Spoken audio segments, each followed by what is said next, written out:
మహేష్ గారు good evening అండి. Good evening sir. Good evening sir. So మొత్తానికి ఆంధ్రప్రదేశ్ ముఖ్యమంత్రి చంద్రబాబు నాయుడు గారు విజయవంతంగా ఢిల్లీ టూర్ని విజయవంతంగా ముగించుకున్నారు. మరి ప్రధానమంత్రి గారితో పాటు అదేవిధంగా కేంద్ర మంత్రుల్ని మరి వారికి సంబంధించిన శాఖలకు సంబంధించినటువంటి ఐఏఎస్ అధికారులను కలిశారు. మరి ఆంధ్రప్రదేశ్కి సంబంధించినటువంటి రావాల్సినటువంటి వాటి మీద మాట్లాడిన పరిస్థితి ఉంది. ఆంధ్రప్రదేశ్ అభివృద్ధి మరి పరిశ్రమలకు సంబంధించి మరి నిధులకు సంబంధించి రకరకాల చర్చలు కూడా చేసిన పరిస్థితి అయితే ఉంది. సో మొత్తానికి కనుక చూస్తే ఆయన పరపతి మరి సంవత్సరం క్రితం చంద్రబాబు నాయుడు గారు, సంవత్సరం తర్వాత చంద్రబాబు నాయుడు గారు పరపతి దాదాపు 10 రెట్లు పెరిగిందని అయితే ఖచ్చితంగా చెప్పుకోవచ్చు. ఎందుకంటే రాష్ట్ర ముఖ్యమంత్రిగా ఈరోజు ఆయన మరి దేశంలో ఖచ్చితంగా చక్రం తిప్పుతున్నాడు అనుకోవడంలో ఎలాంటి అతిశయోక్తి లేదు. ఎందుకంటే ఆంధ్రప్రదేశ్ కూటమికి సంబంధించి వచ్చినటువంటి ఏదైతే పార్లమెంటు స్థానాలనే అవి కేంద్రంలో భారతీయ జనతా పార్టీ ప్రభుత్వం ఏర్పాటు చేసిన కీలక పాత్ర పోషించింది. కాబట్టే కేంద్ర ప్రభుత్వం ఏదైతే ఉంది, ఇప్పుడు రఘునాథ్ బాబు గారు ఏదైతే చెప్పారో మనకి సీట్లను బట్టే ఢిల్లీలో వారికి ఇంపార్టెన్స్ ఉంటుంది. సో ఏ పార్టీకి మెజారిటీ ఎక్కువ పార్లమెంట్ స్థానాలంటే వారికి అంత గౌరవం ఉంటుందని. సో ఇప్పుడు తెలుగుదేశం పార్టీ ఆ స్థాయి గౌరవాన్ని పొందుతూ ఉంది. మరి చంద్రబాబు నాయుడు గారు ఢిల్లీ టూర్ సక్సెస్ అయిందని మనం అయితే భావించవచ్చా మహేష్ గారు? సార్, ముందుగా నాకు అవకాశం ఇచ్చిన ప్రైవేట్ యజమాన్యానికి, మీకు, అలాగే ప్యానల్లో ఉన్నటువంటి ఇతర నాయకులందరికీ కూడా శుభోదయం తెలియజేసుకుంటూ గుడ్ ఈవినింగ్ చెప్తూ, సార్ ఏదైతే ఇంత ముందు మన బీజేపీ నాయకులు ఏదైతే చెప్పారో, ఏదైతే నంబర్ గేమ్ ఢిల్లీలో మొత్తం కూడా నంబర్ గేమ్ మీదే డిపెండ్ అయి ఉంటుంది. ఆ నంబర్ గేమ్ లో ఈసారి మాత్రం మనకు ఒక మంచి ఆపర్చునిటీ వచ్చింది ఇక్కడ. ఎందుకంటే ఈ రోజు సెకండ్ లీడింగ్ పార్టీ ఏదైనా ఎన్డీఏలో ఉన్నట్టయితే అది తెలుగుదేశం, జనసేన, ఈ కూటమి అనేది చాలా ఇంపార్టెంట్ రోల్ ప్లే చేసింది. నిజానికి చెప్పాలంటే ఎలక్షన్ బిఫోర్ కూడా మన యొక్క ఇంపాక్ట్ అంత ఉంటుందా అని, బీజేపీ నెక్స్ట్ ఎన్డీఏ గవర్నమెంట్ లో మనకు ఇంపాక్ట్ అంత ఉంటుందా అని నిజం మనం కూడా ఊహించలేదు. ఈవెన్ బీజేపీ కూడా వాళ్ళు 400+ టార్గెట్ లో పెట్టుకున్నప్పుడు మన అలయన్స్ ను కూడా వాళ్ళు ఆ రోజు లైటర్ వేగంలోనే తీసుకున్నారు. ఇంతకు ముందు బీజేపీ సార్ ఏదైతే చెప్పారో అక్కడ మనం ఇక్కడ కొట్టుకుంటాం, ఢిల్లీలో అలాంటి పరిస్థితులు ఉండదు అని చెప్పినప్పుడు. సో అట్లాంటి ప్రాసెస్ లో కరెక్ట్ గా ఎవరైతే ఆ యొక్క కూటమి ఏర్పడాలని చెప్పి ప్రయత్నం ఏదైతే జనసేన అధినేత పవన్ కళ్యాణ్ గారు చేశారని అందరూ ఎవరైతే చెప్తున్నారో, ఇంక్లూడింగ్ టీడీపీ నాయకులు కానీ, బీజేపీ నాయకులు కానీ, ఇంక్లూడింగ్ జనసేన వాళ్ళు ఎవరైతే చెప్తున్నారో అవన్నీ ఒక ప్లాట్ఫామ్ తీసుకొచ్చి ఈ యొక్క ఆంధ్ర రాష్ట్రంలో ఇటువంటి దుష్ట శక్తినో లేకపోతే ఇలాంటి దుష్టును మనం దించాలి అంటే కూటమి ఏర్పడాలా అనే పాయింట్ తో ఏదైతే తీసుకెళ్లారో ఆ యొక్క రిజల్ట్ ఏదైతే వచ్చిందో, సార్ ఫస్ట్ టైం సార్, ఇంతవరకు కూడా ఎన్నోసార్లు కూడా మనం కూటమిలో మనం ఉంటాము, లేకపోతే ఎన్నోసార్లు కూడా ఎన్డీఏలో కూడా మనం పార్టీ కూడా అయ్యుండొచ్చు చాలా పార్టీలు కూడా. బట్ ఫస్ట్ టైం భారతదేశంలోనే ఏపీకి నేషనల్ లెవెల్లో ఫోకస్ అనేది ఫస్ట్ టైం వచ్చింది సార్. ఎందుకంటే ఇప్పటివరకు కూడా ఏపీలో ఉన్నటువంటి పొత్తుల గురించి కానీ, లేకపోతే ఈ యొక్క గెలిచిన ఎలక్షన్ల గురించి కేవలం దక్షిణాది రాష్ట్రాలు మాత్రమే మాట్లాడుకునేవాళ్ళు. మహా అయితే తమిళనాడు కానీ, మహా అయితే కర్ణాటక కానీ, తెలంగాణ కానీ. బట్ ఫస్ట్ టైం మన యొక్క ఎలక్షన్ దీని తాలూకా రిజల్ట్స్ ఏదైతే వచ్చిందో ఎంటైర్ నేషన్ స్కోప్ అలా రావడానికి కారణం మాత్రం చంద్రబాబు నాయుడు గారు, పవన్ కళ్యాణ్ గారు వాళ్ళు తీసుకున్న సీట్స్ కానీ, తర్వాత వాళ్ళు కోచ్ చేసిన విధానం కానీ, వాళ్ళకి వచ్చిన స్ట్రైక్ రేట్ ఏదైతే ఇప్పుడు చెప్పారో అలాంటి అన్ని విషయాలు కూడా చాలా పాజిటివ్ వెళ్ళాయి. సో దట్ మీన్స్ కేంద్రం కూడా ఏమైపోయిందంటే చివరికి భారతదేశంలో ఈ రోజు మీరు రిపబ్లిక్ ఛానల్ తీసుకున్నా, టైమ్స్ నౌ తీసుకున్నా, ఆల్మోస్ట్ నేషనల్ మీడియాస్ అంతా కూడా ఏపీ యొక్క రిజల్ట్స్ మీద చాలా వరకు ఫోకస్ చేసింది.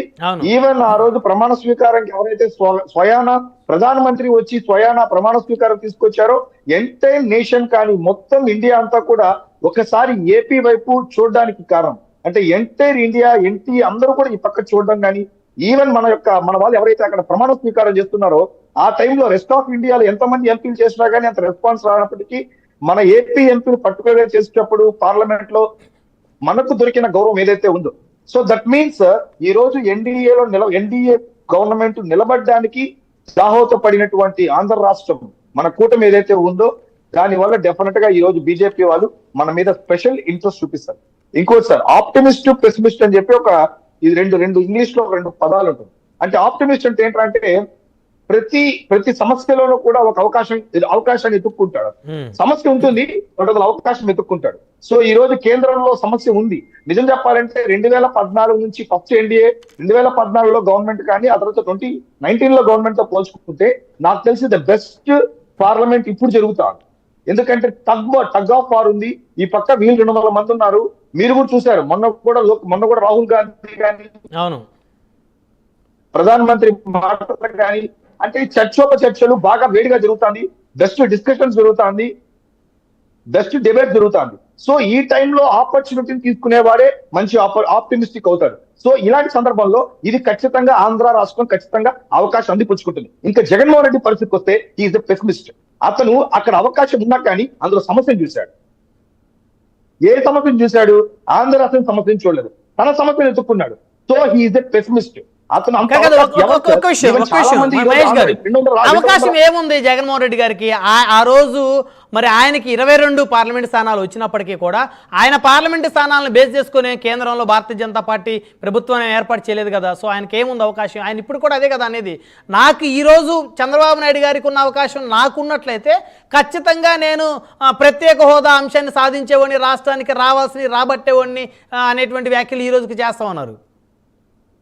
సార్ ఇప్పుడు కూడా కేంద్రంలో దాదాపు 200 ఎంపీలు ఆపోజిట్ గా ఉన్నారు ఈ యొక్క ఎన్డీఏ ప్రభుత్వానికి.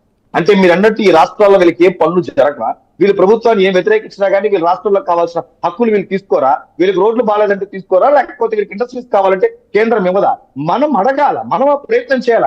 మన క్యాండిడేట్ ఎలక్షన్ అవ్వగానే వితౌట్ సెకండ్ థాట్ ఏం మాట్లాడకుండా బయటకు వచ్చి మనం లేకుండా వాళ్ళు ప్రభుత్వం స్థాపిస్తున్నారు, మనం ఏం చేయలేమని చెప్పేసి సింపుల్ గా ఒక మాట చెప్పేస్తారు. నేను అందుకే అంటున్నాను ఈజ్ ఎ పెసిమిస్ట్. ఎందుకు అంటున్నానంటే అక్కడ అవకాశం చూడలేదు, అందులో ఈయన సమస్య చూశాడు కాబట్టి అతను పోరాడలేదు. సార్ ఇప్పుడు తమిళనాడు వాళ్ళు ఉన్నారు సార్, తమిళనాడులో జయలలిత లాంటి వాళ్ళు ఇంతవరకు కూడా ఢిల్లీకి వెళ్ళకుండా వాళ్ళు బీజేపీ కూడా మద్దతు ఇవ్వరు, ఢిల్లీకి వెళ్ళరు, అయినప్పటికీ కూడా ప్రతి ఒక్కటి వాళ్ళు సాధించుకుంటారు. ఈవెన్ డిఎంకే పార్టీ కూడా చూడండి, ద్రవిడియన్ పార్టీస్ కూడా వాళ్ళు ఢిల్లీకి అన్నిసార్లు వెళ్ళరు, అయినా కానీ వాళ్ళని సాధించుకుంటారు, వాళ్ళ గవర్నమెంట్ లో కూడా ఉండరు. సో దట్ మీన్స్ ప్రతిపక్షంలో ఉన్నప్పుడు వాళ్ళే అంత సాధించేటప్పుడు మీరు ఇప్పటి వరకు కేంద్రంలో పెట్టిన ఏ బిల్లుని కూడా భారతదేశంలో వ్యతిరేకించిన పార్టీ ఏదన్నా 2019 నుంచి 24 వరకు ఉందంటే అది ఒక్క వైఎస్ఆర్సీపీ పార్టీ మాత్రమే. ఈవెన్ కొన్ని విషయాల్లో టిఆర్ఎస్ పార్టీ కూడా వ్యతిరేకించింది, కొన్ని విషయాల్లో ఏటీఎంకే పార్టీ కూడా వ్యతిరేకించింది అలయన్స్ లో ఉన్నప్పటికీ కూడా, నీట్ లాంటి ఎగ్జామ్స్ లో. దట్ మీన్స్ వాళ్ళ యొక్క రాష్ట్ర ప్రయోజనాల కోసం పొత్తులో ఉన్నప్పటికీ కూడా విభేదించినటువంటి పార్టీలు రాష్ట్రంలో భారతదేశంలో చాలా ఉంది. కానీ నువ్వు ఏ మాత్రం రోల్ ప్లే చేయకుండా సార్, ఒకటి ఆ పక్కన ఉండాలా లేదా ఈ పక్కన ఉండాలా, ఎవరన్నా గోడ మీద పిల్లిలాగా ఉంటారు సార్. అలాగే 5 సంవత్సరాలు గోడ మీద పిల్లిలాగా 22 ఎంపీలు ఉంచిన పార్టీ ఏదన్నా ఉంది అంటే అది వైఎస్ఆర్సీపీ పార్టీ మాత్రమే. దాని వల్ల మనం ఎంత నష్టపోయామనేది ఇప్పుడు తెలుస్తాను. ఇప్పుడే జస్ట్ ఒక చూశాను, Jagan's Delhi tours it's time to release facts అని చెప్పి. అంటే వీళ్ళకి బాగా అనుకూలమైనటువంటి ఒక సోషల్ మీడియా గ్రేటర్ ఆంధ్ర అనే ఒక సంస్థ వాళ్ళు రాశారు, ఇన్ని రోజులు జగన్ టూర్ ఢిల్లీకి ఎందుకు తిరిగాడు, ఇప్పటి వరకు భారతదేశంలో ఎక్కువ సార్లు మద్దతు ఇచ్చి కనీసం వాళ్ళ యొక్క ఓటు సీట్ అవసరం లేకపోయినా కానీ ఎక్కువ సార్లు ఢిల్లీకి వెళ్ళిన ముఖ్యమంత్రి ఎవరన్నా ఉన్నారంటే అది జగన్మోహన్ రెడ్డి గారు చెప్పుకుంటూ.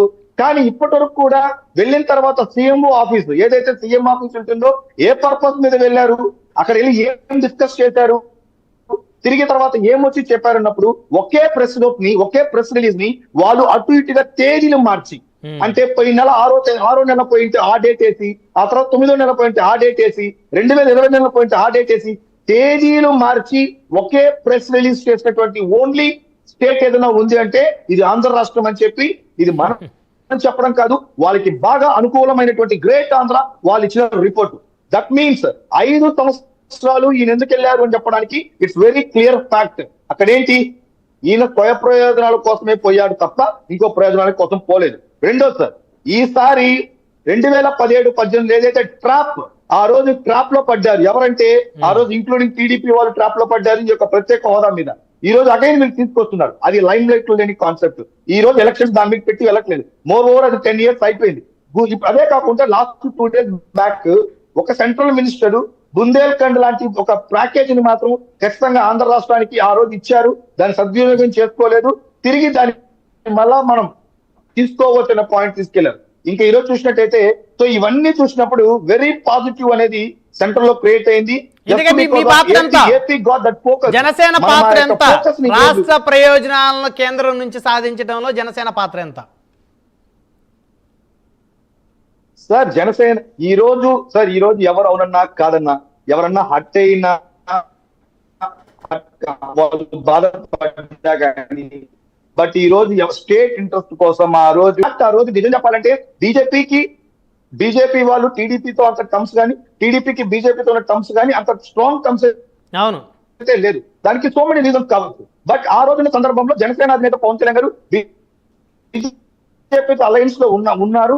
బయట వచ్చి చంద్రబాబు నాయుడు గారిని అరెస్ట్ చేసిన తర్వాత బయటకు వచ్చి కనీసం కేంద్రం ఏమనుకుంటుందో అయినా పర్వాలేదు, స్టేట్ ఇంట్రెస్ట్ కోసం మనం పొత్తుతోనే వెళ్ళాలని చెప్పి ఒక స్టేట్మెంట్ ఏదైతే ఇచ్చారో దాన్ని మన నడలో పొత్తు పెట్టుకొని ఇక్కడ తెలుగుదేశం వాళ్ళతో ఎలా ఉంటామని చెప్పి కూడా బీజేపీ వాళ్ళైతే ఎవరు మాట్లాడలేదు, వైఎస్ఆర్సీపీ వాళ్ళు మాట్లాడారు. బట్ వాళ్ళందరినీ కూడా కన్విన్స్ చేసి ఢిల్లీకి వెళ్ళినప్పుడు కూడా నాకు ఇన్ఫర్మేషన్ ప్రకారం కొంతమంది నేషనల్ లీడర్స్ కూడా ఈ పొత్తున ఆ రోజు యాక్సెప్ట్ చేయని పరిస్థితి కూడా ఉంది.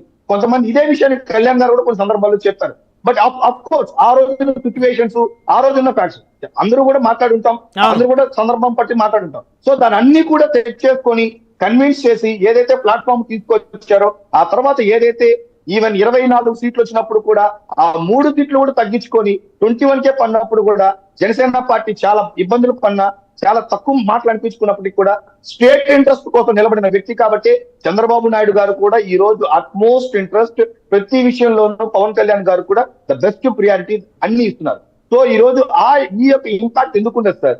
లేకపోతే జనరల్ గా రాజమౌళి లాంటి వాళ్ళు సినిమాల్లో హీరోలకు ఎలివేషన్ ఉంటుంది సార్, పుష్ప లాంటి సినిమాల్లో డైరెక్టర్స్ హీరోస్ ఎలివేషన్ ఇస్తారు సార్. కానీ భారతదేశంలోనే ప్రధానమంత్రికి యూకేలో, ఆస్ట్రేలియాలో, యుఎస్ లో ఎలివేషన్ ఇస్తారు మోడీ గారి గురించి. బట్ ఎంత గ్రేట్ అంటే first time in the parliament, in the history of the parliament మొట్టమొదటిసారిగా భారతదేశ ప్రధానమంత్రి ఈయన పవన్ కాదు తుఫాన్ అనే ఒక మాట ఎప్పుడైతే చెప్పారో దట్ మీన్స్ ఆయన దాన్ని కళ్ళారా చూశారు. సో కాబట్టి ఆయనకు ఆల్రెడీ మోడీ గారితో ఉన్నటువంటి పరిచయం కావచ్చు, ఆయన ఎప్పుడు పోయినా కానీ స్టేట్ ఇంట్రెస్ట్ గురించి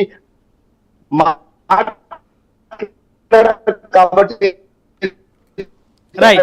ఈ రోజు ఆ రెస్పెక్ట్ గానీ మన స్టేట్ కు ఉన్న, ఎందుకంటే ఈ విషయంలో నేను కూడా పవన్ కళ్యాణ్ కూడా మొదటి తేదీ పెన్షన్ చాలా గ్రేట్ సార్. కొన్ని విషయాలు మనం నాయకుడిని యాక్సెప్ట్ చేయాలి. మొదటి 1వ తేదీ పెన్షన్ ఇవ్వడానికి నిజానికి నేనైతే కూడా కొంత టైం తీసుకునే ఉండేవాడిని ముఖ్యమంత్రి అయితే.